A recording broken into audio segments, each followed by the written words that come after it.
Wabarakatuh Bu, selamat sore. Ya, Waalaikumsalam warahmatullahi wabarakatuh. Sore juga.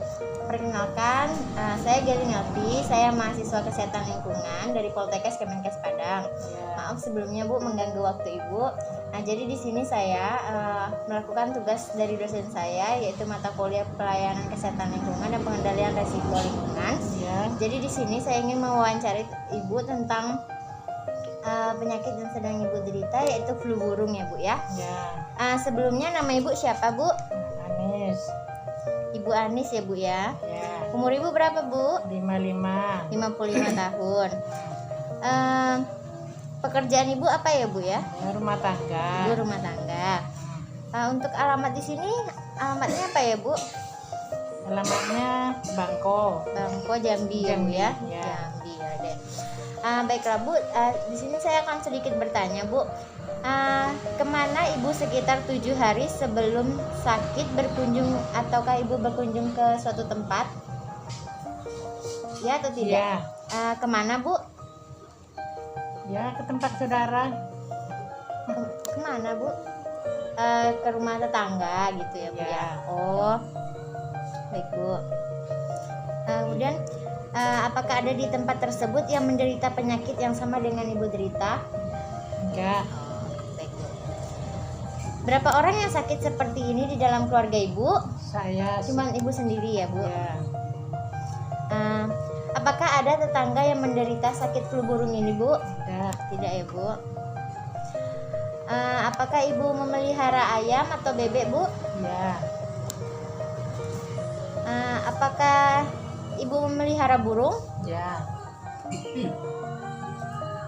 Sebelum sakit, apakah Ibu mengkonsumsi ayam, bebek, dan selain sebagainya Bu? Ya. Iya ya Bu ya. Bila Ibu mengkonsumsi ayam tersebut, sudahkah dimasak sampai matang dengan panas yang baik? Sudah ya Bu ya. Ya. Berarti udah dimasak dengan matang ya Bu. Ya. Apakah Ibu nih sebelum sakit pergi ke kandang ayam Ibu? Ya. Iya, setiap sore ya Bu ya, memberi makan ya Bu ya. Ya. Apakah kemarin menemukan unggas mati mendadak Bu di kandang? Ya. Iya ya Bu ya. Banyak sekali unggas mati ya Bu ya. Ya.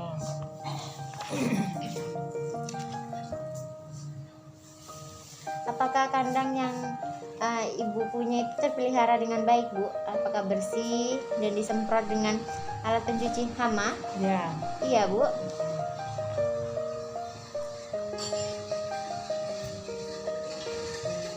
Apakah sebelum sakit Ibu pernah kontak atau memegang unggas mati atau yang hidup Bu? Ya. Iya Bu. Apakah bila Ibu ke kandang, apakah menggunakan penutup hidung? Tidak ya Bu? Tidak. Oh tidak ya.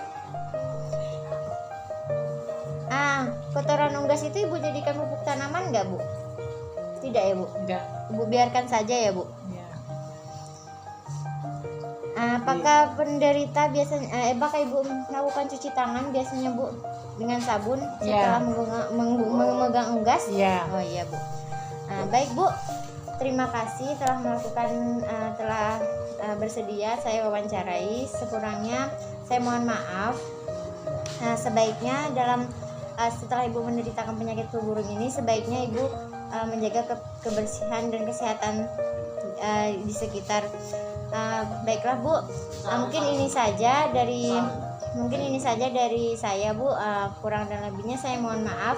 Ya. Assalamualaikum warahmatullahi wabarakatuh. Terima kasih ya Bu. Waalaikumsalam warahmatullahi wabarakatuh. Pengertian inspeksi kesehatan lingkungan yaitu dilaksanakan berdasarkan hasil konseling terhadap pasien atau kecenderungan berkembang atau meluasnya penyakit dan kejadian kesakitan akibat faktor risiko lingkungan.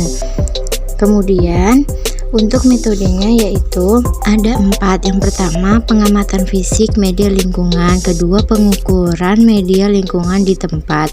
Yang ketiga, ada uji laboratorium. Dan yang keempat, ada analisis resiko kesehatan lingkungan.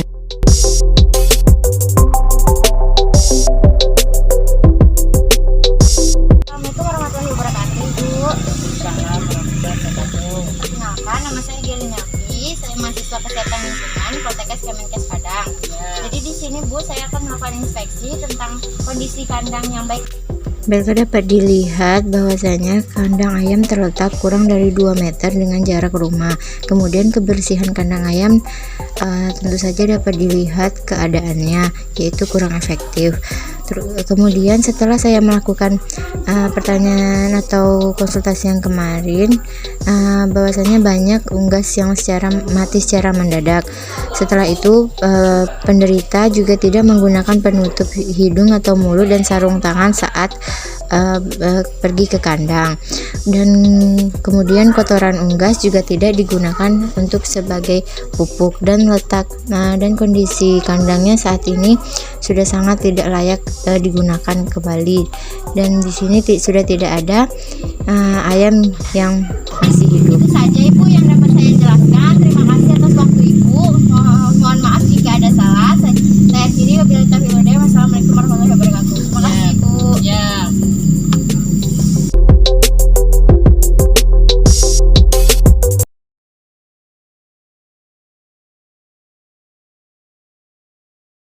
Assalamualaikum warahmatullahi wabarakatuh Ibu.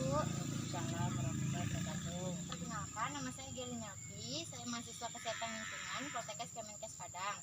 Jadi di sini Bu, saya akan melakukan inspeksi tentang kondisi kandang yang baik dan sehat Ibu.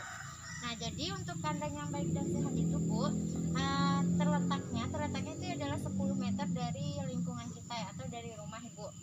Nah, kemudian untuk struktur bangunannya boleh saja menggunakan seperti ini, menggunakan bambu atau menggunakan triplek. Kemudian letak dari kandang ayamnya ini harus menghadap arah timur atau barat atau terkena dengan matahari supaya terjaganya kesehatan dari ayamnya. Selain itu juga menggunakan ventilasi Ibu untuk kandangnya.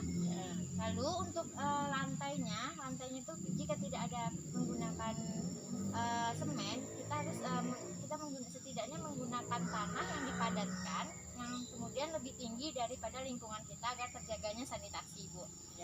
Lalu untuk pupuknya, untuk maksudnya kotoran dari ayamnya atau limbahnya itu harus setidaknya kita olah menjadi pupuk Ibu.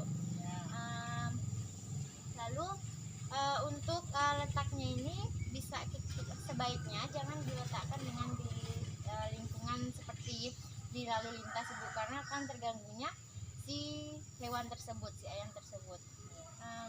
Kemudian Ibu, saya di sini akan menjelaskan tentang gejala pada unggas. Jadi kematian mendadak dengan atau tanpa jengger dan pial berwarna biru, keluar cairan dari hidung yang jernih, pendarahan titik pada daerah dada, kaki, dan telapak kaki, pendarahan di bawah kulit pada daerah kaki dan bagian badan yang tidak berbulu sehingga tampak kemerahan.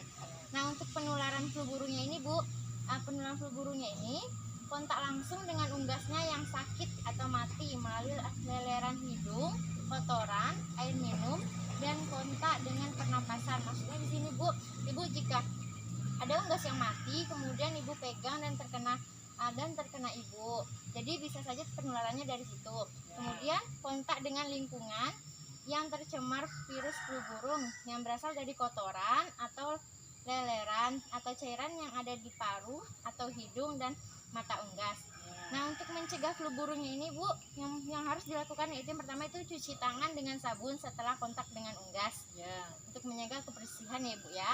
Kemudian apabila ada yang memelihara unggas di lingkungan perumahan atau pemukiman, sebaiknya unggas selalu dikandangkan. Jauhkan kandang unggas dari rumah tinggal yang seperti saya jelaskan tadi, yaitu sekitar 10 meter Ibu. Kemudian jaga kebersihan kandang dengan air sabun dan didesinfektan. Kemudian hindari kontak langsung dengan unggas yang sakit atau mati. Kotoran unggasnya juga dihindari. Kemudian jika harus kontak, gunakan penutup hidung, sarung tangan, dan sepatu atau penutup kaki agar terhindar dari penyakit yang akan tertular. Kemudian bila ada unggas yang mati mendadak, itu sebaiknya Ibu dilaporkan ke RT atau RW atau bertugas peternakan kesehatan yang ada di desa Ibu. Kemudian segera kabur atau penyakitnya tidak menular ke unggas lain, Anda, keluarga, tetangga, serta masyarakat luas.